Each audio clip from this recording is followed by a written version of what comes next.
Hello everyone, I am Anil Kumar, your biology teacher. Hope you are doing great. आज की class के अंदर हम पढ़ेंगे टाइप्स ऑफ एसेक्सुअल रिप्रोडक्शन। अब एसेक्सुअल रिप्रोडक्शन के कितने ज्यादा टाइप जो है वो हो सकते हैं।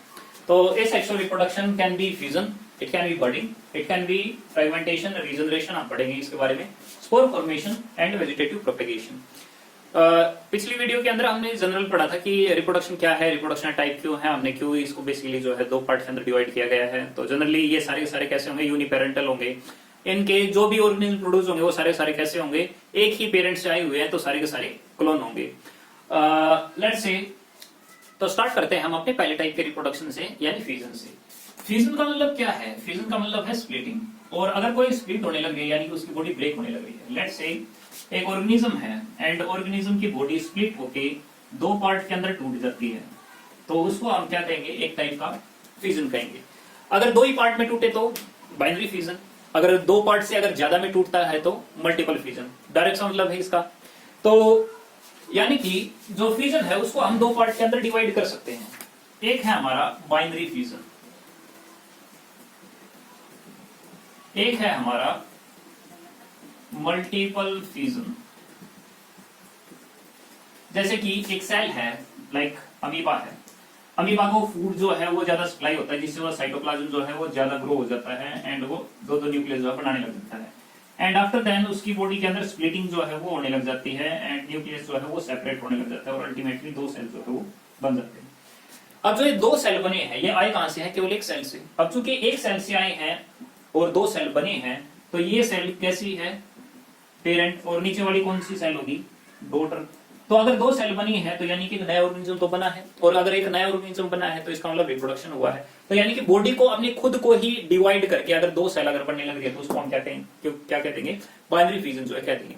अगर हम रिप्रोडक्टिव यूनिट की अगर बात करें कि यहाँ पे रिप्रोडक्टिव यूनिट क्या है, तो बॉडी इटसेल्फ, यानी पेरेंट की बॉडी इटसेल्फ है जो डिवाइड होकर दो पार्ट के अंदर डिवाइड हो जाती है।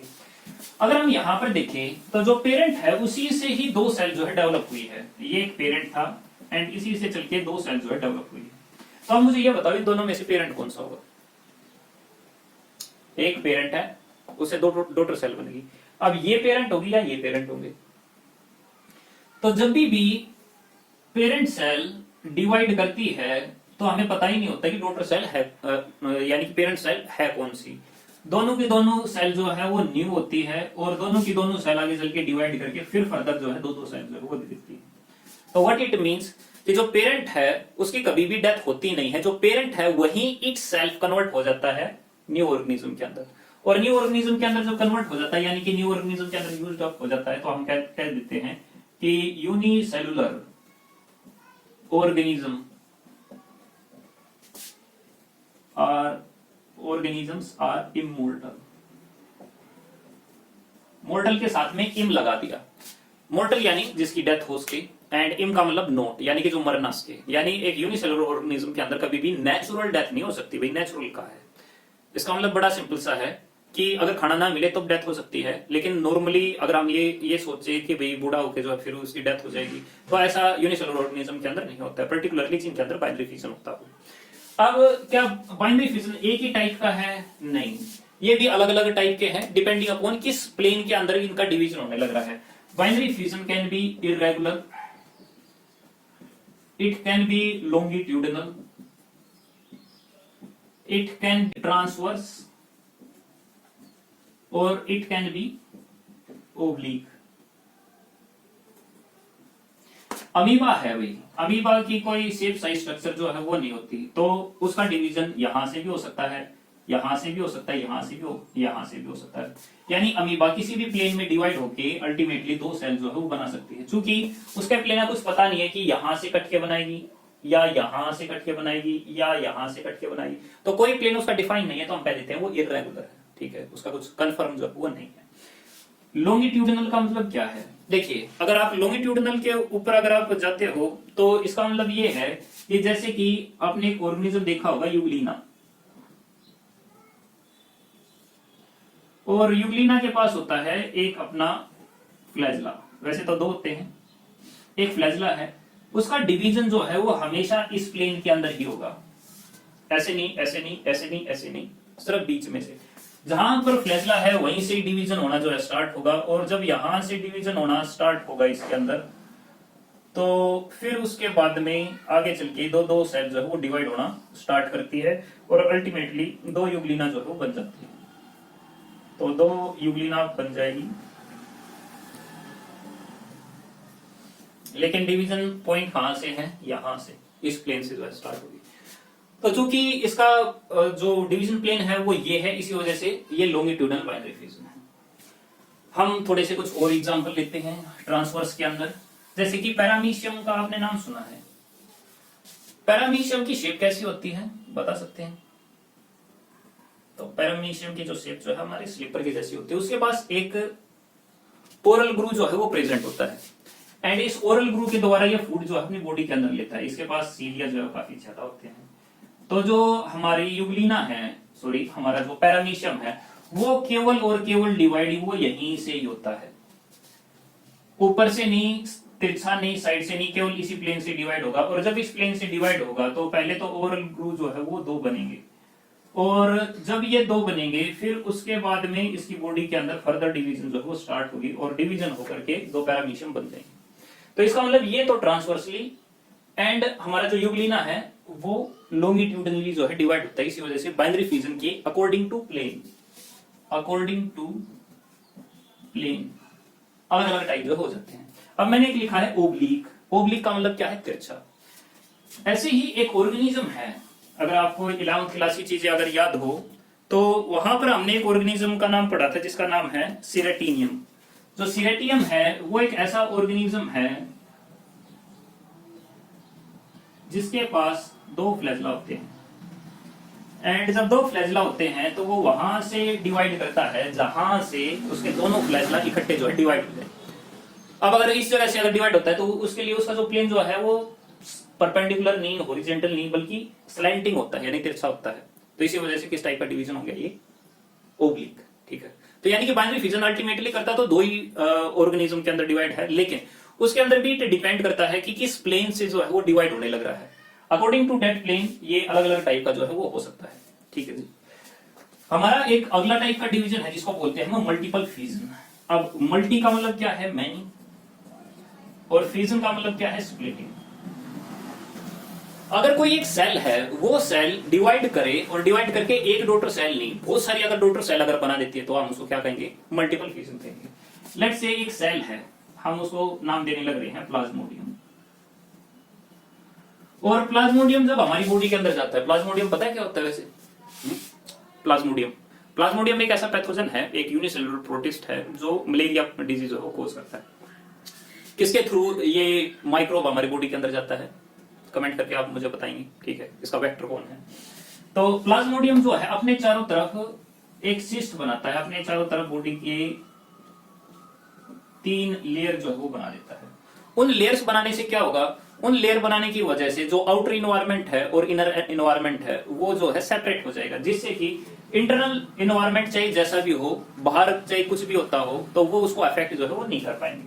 तो इसके अंदर जो सेल होती है उसके अंदर पहले तो न्यूक्लियस जो है वो काफी ज्यादा डिवाइड करते हैं, और जब कई सारी चीजें जब यानी कई सारे न्यूक्लियस जब डिवाइड करते हैं तो इनके चारों तरफ साइटोप्लाज्म जो है वो एक्यूमुलेट होने लग जाता है, मेम्ब्रेन जो है वो आने लग जाती है, सेल जो है वो बनने लग जाते हैं।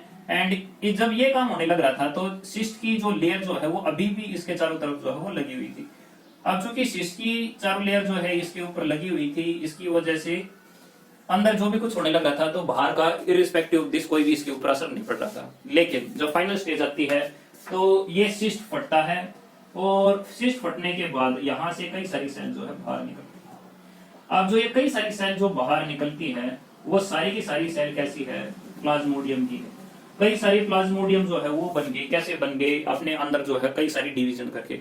अब कई सारी जो डिवीजन हुई है वो एक सिस्ट फॉर्मेशन की वजह से हुई है। तो इसी वजह से हम कह देते हैं ये किस टाइप का रिप्रोडक्शन हो गया, मल्टीपल फिजन के द्वारा। हम इसको अलग अलग नाम जो है वो भी देते हैं, जैसे कि अगर कई सारी सेल जो है वो अगर बन चुके हैं तो हम उसको क्या देते हैं, सही ज्वाइंट। ये हमारा सही ज्वाइंट है, हम इसको बोल लेते हैं मीरोजोइट्स। एंड जो प्रोसेस है मल्टीपल फ्यूजन की, हम उसको अलग से एक नाम भी दे देते हैं, हम उसको कहते हैं साइजोगोनी। तो अगर कहीं पे नाम आ जाए ज़ीगोगोनी का या फिर मल्टीपल फिजन का, इसका मतलब क्या है, दोनों चीज जो है वो सेम ही है। ठीक है, तो आई होप आपको ये क्लियर हो गया होगा। वैसे अमीबा के अंदर भी होता है, बट कुल मिला के जो कॉन्सेप्ट है वो इतना सही है। और यहाँ पर भी अगर हम देखेंगे तो इतनी सारी जो मीरोजोइट बने हैं, नए प्लाज्मोडियम बने हैं, वो किससे बने? अल्टीमेटली केवल एक ही सेल से, यानी कि यूनिपेरेंटल हो गया।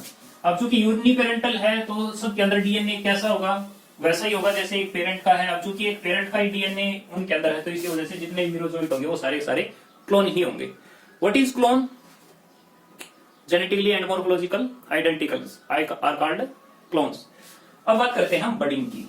बडिंग क्या है? बड होती है एक एक्स्ट्रा ग्रोथ। बड का मतलब है एक एक्स्ट्रा ग्रोथ, और एक्स्ट्रा ग्रोथ जो है वो कैन बी एक्सटर्नल और कैन बी इंटरनल। तो एक्सटर्नल बडिंग भी होती है और इंटरनल बडिंग भी होती है। हम उसका एग्जांपल देखते हैं, जैसे कि हाइड्रा है। हाइड्रा क्या है भाई? एनिमल है या प्लांट है? कमेंट करके मुझे बताएंगे किस फाइलम के अंदर आपने हाइड्रा को पढ़ा था। तो हाइड्रा प्लांट है या एनिमल है, आपको ये बताना है। ठीक है, तो हाइड्रा जो कि पानी के अंदर रहता है, वैसे सिलेंड्रेट है, इसके अंदर एक एक्स्ट्रा ग्रोथ आने लग जाती है। और जब एक्स्ट्रा ग्रोथ आती है तो वो बाहर की तरफ आती है। ये इसका माउथ हो गया, ये टेंटिकल्स होंगे। और जो ये एक्स्ट्रा ग्रोथ है, एक्स्ट्रा ग्रोथ है, उसी को हम बोलते हैं कि एक नई जो है बड आ जाती है। ये बड जो है वो डेवलप होती है आगे चल के, और डेवलप होकर के एक नया हाइड्रा जो है वो बना देती है। और नया हाइड्रा फिर एक दूसरे से सेपरेट हो जाता है, और जब सेपरेट होता है तो ऑटोमेटिकली एक नया ऑर्गेनिज्म जो है वो डेवलप हो जाता है, हाइड्रा। ठीक है, ईस्ट के अंदर भी ऐसे ही होता है। ईस्ट एक सिंपल छोटी सेल है, एंड उस छोटी सेल के अंदर एक एक्स्ट्रा ग्रोथ जो है वो होती है, न्यूक्लियस सेपरेट हो जाते हैं, और फाइनली जो है दो सेल जो है बन जाते हैं। किस केस में? ईस्ट के केस में। तो ईस्ट के केस में जो नई ईस्ट बनी है वो कैसी है? एक एक्स्ट्रा ग्रोथ की वजह से बनने वाली एक नई सेल है। तो दो तो यहाँ पर भी बने, बाइनरी फ्यूजन के अंदर भी दो बनने लग रहे थे, तो क्या दोनों सेम ही हैं? नहीं भी, दोनों सेम नहीं है। जो हमारा बाइनरी फ्यूजन होता है उसके अंदर जो दो सेल बनती हैं, उन दो सेलों का साइज सेम होता है। लेकिन अगर ईस्ट के अंदर अगर बडिंग हुई है तो उससे जो दो सेल बनती है, तो एक छोटी सेल होती है, एक बड़ी सेल होती है। तो उसमें पेरेंट अलग रहता है और जो डॉटर सेल है वो अलग रहती है, उसको अलग से आइडेंटिफाई हो जाता है।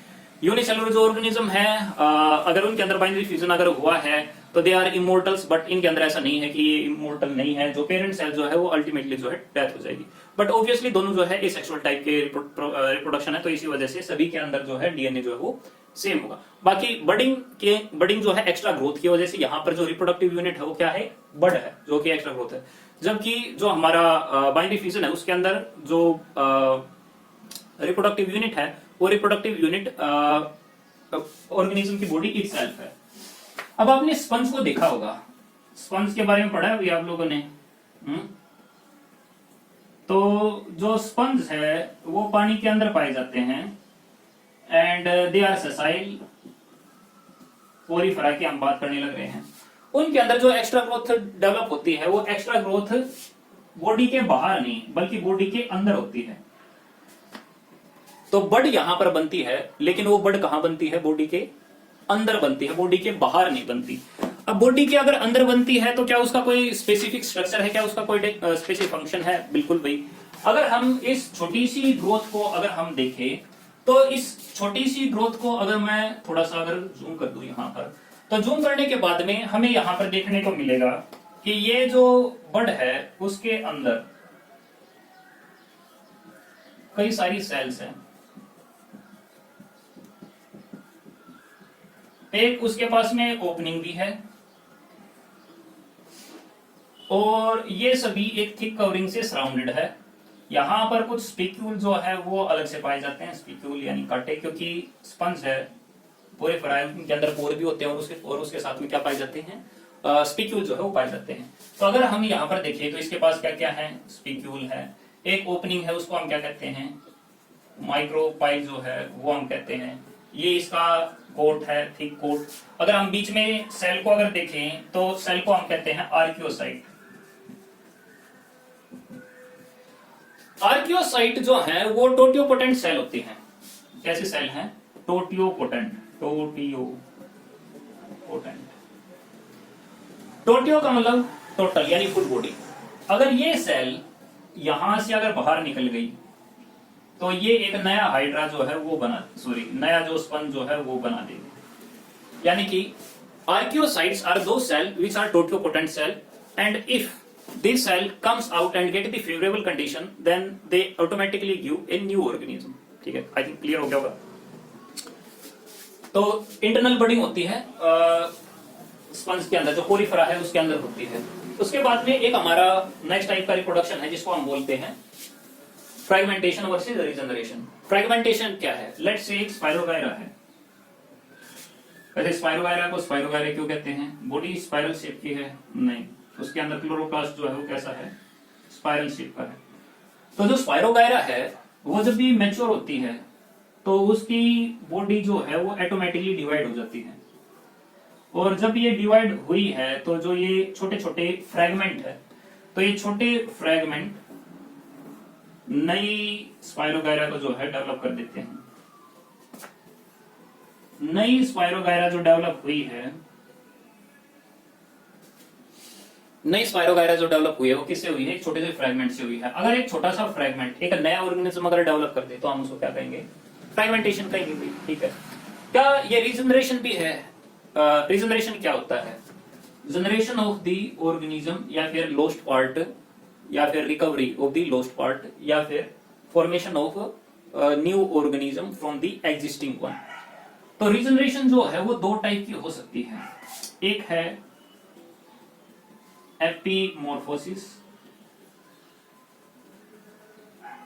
और एक है मोरफोलेक्सिस। जैसे कि अगर हम देखें, इसको देखें, हम प्लेनेरिया को देख लें, तो प्लेनेरिया का एग्जांपल आप सभी को पता होगा कि जो प्लेनेरिया है एक टाइप का फ्लैट वॉर्म है। अगर उसकी बॉडी पे कट अगर लग जाता है तो जो छोटा सा पार्ट है वही फुल ऑर्गेनिज्म जो है वो डेवलप कर देता है। तो हम पढ़ते भी यही हैं कि जो प्लेनेरिया है उसके अंदर high level of regeneration power होती है। लेकिन एक दूसरी भी रीजनरेशन पावर है जो जिसको हम एपीमॉर्फोसिस कहते हैं। तो एपीमॉर्फोसिस के अंदर एक रिपेरेटिव और एक रिसोर्टिव, दो अलग अलग टाइप की रीजनरेशन पाई जाती है। जैसे कि अगर वुंड हो गया एंड उसके अंदर हीलिंग अगर होती है तो क्या वहां पर नई सेल नहीं बनी है? बिल्कुल बनी है। तो जो पार्ट चला गया था वही पार्ट अगर दोबारा से आ जाए तो हम उसको कह देते हैं कि ये एक रिपेरेटिव टाइप की। रिसोर्टिव अगर हम देखें, जैसे लिजर्ड की टेल है भाई, तो अगर लिजर्ड अगर अपनी पूंछ अगर काट दे, या फिर कोई ऑर्गेनिज्म जो है अगर उसकी पूंछ अगर काट देता है तो उसकी पूंछ जो है दोबारा से आ जाती है। अब चूंकि पूंछ अगर दोबारा से आ जाती है तो यानी कि फॉर्मेशन तो हुआ है, लेकिन किसका हुआ है? Lost part. तो इसके अंदर आ जाता है हमारा लोस्ट पार्ट, ये रिकवरी। एंड इसके अंदर ऑल एक्सिस, यानी कि फुल ऑर्गेनिज्म पर डेवलप हो जाना।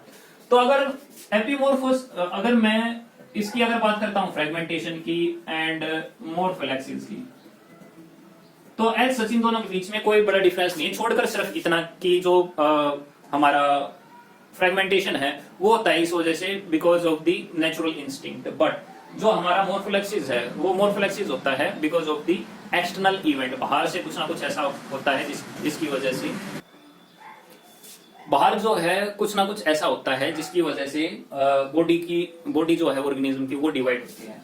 तो इन दोनों के अंदर एज सच कोई डिफरेंस नहीं है, बट अगर रीजनरेशन और फ्रेगमेंटेशन के बीच में अगर डिफरेंस है तो एक सीधा सा है भाई कि जो रीजनरेशन है वो एक ब्रॉड टर्म है जिसके अंदर फ्रेगमेंटेशन भी आता है, लेकिन जो रीजनरेशन है उसके अंदर कई सारे टाइप जो है वो हो सकते हैं कि किस डिग्री तक जो है रीजनरेशन हो सकती है। हो सकता है छोटा सा पार्टी रिकवर होता हो, जैसे हमारे अंदर बॉडी के अंदर आरबीसी अगर बनने लग रही है तो it is also a type of regeneration. अगर हमारी स्किन टाइप ऑफ रीजनरेशन, लेकिन ऐसा नहीं है कि अगर हमारी स्किन अगर कट के अगर गिर गई वो नया ऑर्गेनिज्म डेवलप कर दे, तो ऐसा तो होता नहीं है। तो इसका मतलब रीजनरेशन है, लेकिन वो रीजनरेशन के अंदर जो है कुछ लिमिट है हमारे अंदर। ठीक है, तो हमारा ये पार्ट भी हो गया। तो अब हमारा बचा है एक स्पोर फॉर्मेशन। अब स्पोर फॉर्मेशन क्या होता है? पहले स्पोर को समझते हैं भाई, स्पोर क्या है। तो spore is a type of asexual propagule which can travel through air and when get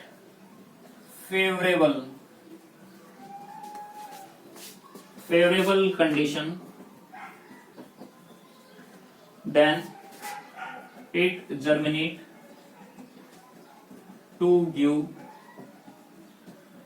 new organism. तो समझे भाई, एक एसेक्सुअल रिप्रोडक्टिव प्रोपेग्यूल है, तो एसेक्सुअल क्या दिया, तो यानी कि पेरेंट तो एक ही होगा, वो कुछ ऐसे प्रोपेग्यूल बनाता है, ऐसे कुछ स्ट्रक्चर बनाता है जो एयर के अंदर ट्रैवल कर सकती है, और एयर से ट्रैवल होकर अगर वो लैंड हो गई किसी फूड के ऊपर या फिर वाटर के ऊपर, यानी कि अगर उसको फेवरेबल कंडीशन मिल जाए, तो वहीं इट सेल्फ जो है जर्मिनेट करके एक नया ऑर्गेनिज्म डेवलप कर देता है। जैसे कि अगर आप अपने खाने को देखो, आपका खाना जो है टिफिन के अंदर बंद है एंड कई दिनों तक आपने उसको बिल्कुल टच किया ही नहीं है, तो जो खाना है वो दूसरे तीसरे दिन के बाद उसके अंदर फुई जो है वो लग जाती है, कई सारे फंगस जो है वो ग्रो हो जाती है।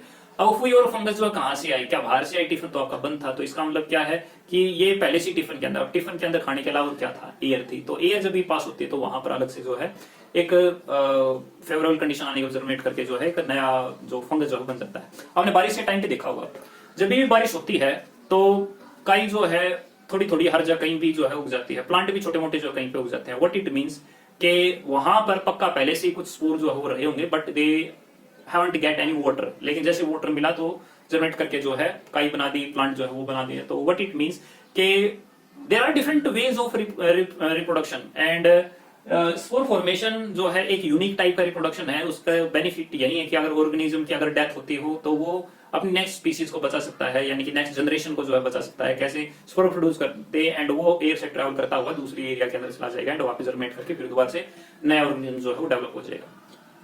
अब जो स्पोर है वो अलग अलग टाइप के हैं। अगर मैं स्पोर के टाइप की बात करूं तो बेस्ड ऑन मोटिलिटी, कुछ ऐसे स्पोर होते हैं जिसके पास फ्लैजिला है, कुछ मोटाइल स्पोर हैं, कुछ जो है नॉन मोटाइल स्पोर है। जैसे इसके अंदर हम देखते हैं जू स्पोर। जू का मतलब क्या है, एनिमल, और स्पोर का मतलब एसेक्सुअल प्रोपेग्यूल, यानी कि एक ऐसा प्रोपेग्यूल है जो मोटाइल है यानी मूवेबल है। जैसे अगर हम क्लेमाइडोमोनाज को देखें, क्लेमाइडोमोनाज, तो वो प्रोड्यूस करता है flagella bearing spore that give new organism। तो जू स्पोर क्या है, these are the asexual propagules which has flagella, they can move in water and when they get the favorable condition they give rise to a new organism। इनके पास flagella होता है, ठीक है। Flagella क्या है, एक स्ट्रक्चर के साथ में अगर हेयर लाइक स्ट्रक्चर हो जो उसको हेल्प करे आगे बढ़ने में, तो उसको हम कह देते हैं कि these are motile and these hair like structures are the flagella। एक होता है नॉन मोटाइल स्पोर। नॉन कह दिया, नोट यानी मोटाइल यानी मूवेबल नहीं है, लेकिन यानी कि उसके पास में कोई ऐसी स्ट्रक्चर अवेलेबल नहीं है जिसके द्वारा वो जो है मूव कर सके, यानी सीलिया नहीं है, फ्लैजिला नहीं है, कोई ऐसी स्ट्रक्चर नहीं है। अब इसके अंदर हम कुछ टाइप पढ़ते हैं, जैसे कि एक आ जाता है कोनिडिया स्पोर। तो कोनिडिया क्या है, एक नॉन मोटाइल स्पोर है, non motile spore that grow in a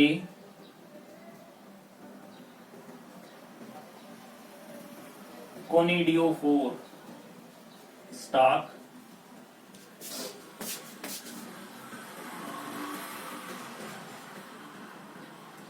in a long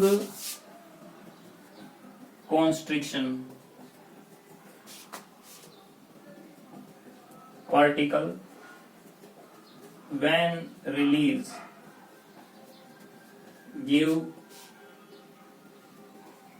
new organism under favorable condition।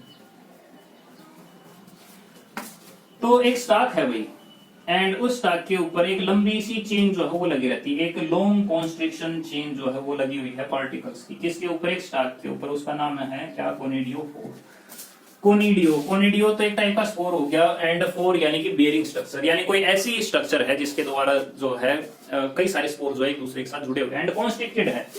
एक स्पोर के बाद में दूसरा स्पोर है, दूसरे के बाद तीसरा स्पोर है, तीसरे के साथ चौथा, चौथे के साथ पांचवा और पांचवे के साथ में छठा स्पोर एंड सो ऑन, ऐसे ऐसे करके है कोनिडियोफोर के अंदर। ये ऊपर वाला स्पोर अगर यहां से चला गया, लैंड कर गया किसी फूड के ऊपर या फिर फेवरेबल कंडीशन के अंदर, तो ये एक नया ऑर्गेनिज्म जो है वो डेवलप कर देता है, जैसे कि पेनिसिलियम। पेनिसिलियम नोटेटम एक फंगस है एंड वो जो रिप्रोड्यूस करती है वो इसी के द्वारा ही करती है, यानी इसी स्पोर के द्वारा करती है। कुछ और भी अलग अलग टाइप के स्पोर हैं। अगर मैं उसकी अगर कैटेगरी अगर आपके साथ अगर शेयर करूं तो कुछ वेजिटेटिव स्पोर है,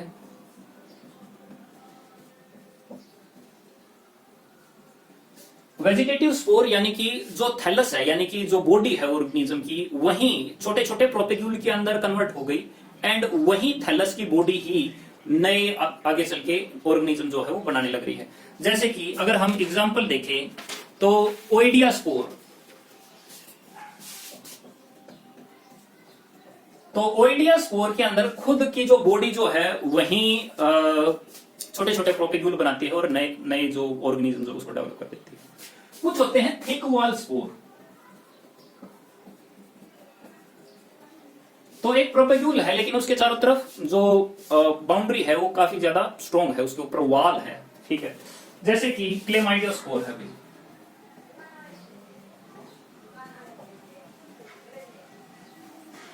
इसी तरीके से कुछ होते हैं स्पोंजियोस्पोर,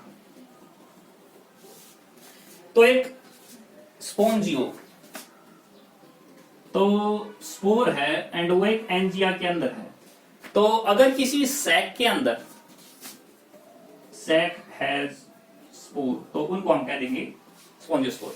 बाकी जो हमें याद रखने हैं वो हमारे कौन से हैं, एक हमारा जूस्पोर है और एक हमारा कोनिडियोस्पोर है। तो आई होप आपको ये समझ में आया होगा। वीडियो काफी लंबी हो चुकी है तो वेजिटेटिव प्रोपेगेशन जो है हम नेक्स्ट वीडियो के अंदर कर लेंगे। Thank you for watching and like share subscribe भी कर लिया करो, ठीक है, थैंक यू।